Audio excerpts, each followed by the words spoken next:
Hey, Mrparka here to do another review. This one was sent to me by Rsquared Films, or MVD, and it's called They Must Feed. The cover is actually pretty professional and cool looking, and once I popped this one in, I was thinking, it opened up with kind of a cheesy, low-budget like scene, and I was thinking, this may not be that good. But as the film progressed, I realized I was wrong. I thoroughly enjoyed it. The main guy is very nerdy and shut in. Just broke up with his girlfriend, ended up moving in with his only remaining family member. But he's kind of an eccentric character that you think, is this guy a terrible actor at first? But then you realize, no, he's just that weird that he comes off kind of like a Shatner. Like, I would just compare it. He's not like Shatner, but you know, Shatner, like, is this guy for real? No, he's really just an eccentric type actor or character. And that's what I think he played off, and he did it pretty well. But anyways, he moves in with his uncle after a bad breakup, and his uncle is a very strange guy, kind of recluse, and his uncle basically tells him, when I'm gone, there's something you're going to have to do for me. And when he finds out is in the back, there's a cemetery. And there's these ghouls back there that feed on dead flesh, and as long as he's been a kid, or as long as he's been a young man, he's been feeding them. And now it's his turn. Let me burn some incense. It helps with the smell. Who is this poor soul? My lawyer. No, just kidding. I wish. Just a homeless man who used to hang out at the old junkyard. Sorry to say he won't be missed. How did you get him here? Well, I offered him some food to help me with some handiwork. Let him eat, hit him on the head, drug him down the steps to prepare him for Kojak and the pack. Kojak? Alf Layla wa Layla was the only famous ghoul ever to be written about. From the Persian culture.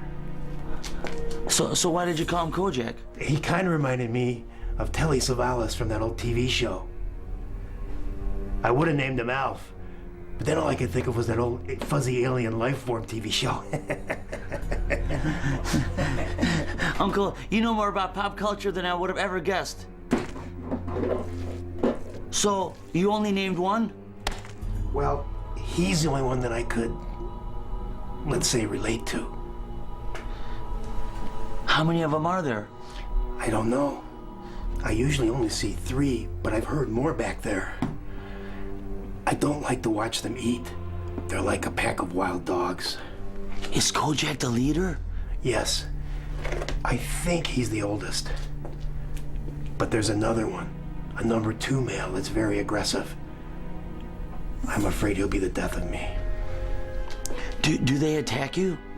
No, they like their food dead. In fact, when I go, just throw me to the pack. That's one less meal for you to have to catch. Me? Do what? When I'm gone, they have no one left. They need someone to watch over them. For everyone's sake.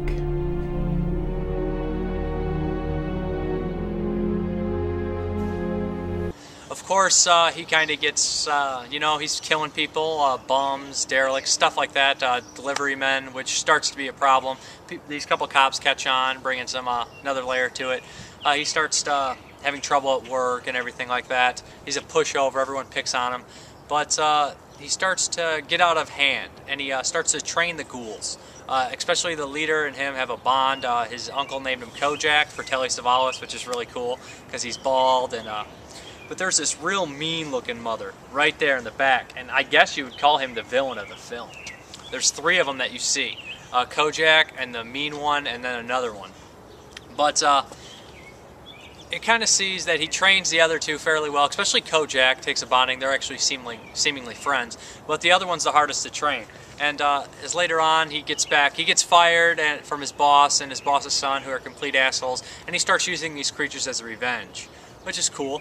The gore is pretty decent in it. There's some chopping up, the kill count's pretty high. The gore's nothing phenomenal, but the special effects, the ghouls are very cool. The design of the ghouls, if you were to take like an 8-year-old who could draw anything in the world and say, draw what you think a ghoul would look like, this is what they look like. So the creative imagination that went to the ghouls was actually well done and very cool. I enjoyed it. I didn't think I would. And basically the story, you know, you kind of enjoy the bond between Kojak and the lead, the dorky guy. But by the end, it kind of is playing one of those stories where he's already caught and he's divulging the story, and of course something happens at the very end.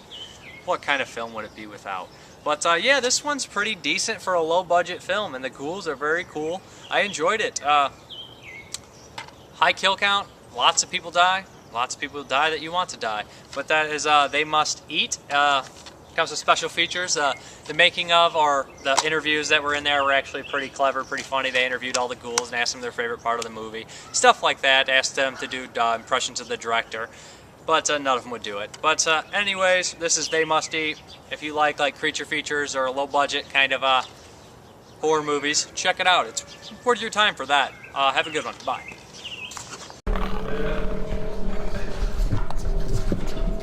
Hey, what the hell's that? What are you doing here?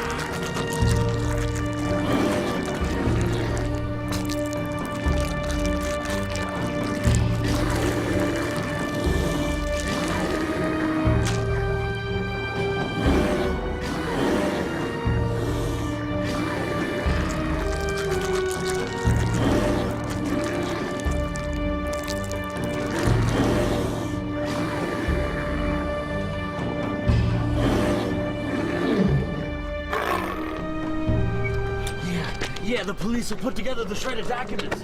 That way it'll look like they got killed because of the missing money.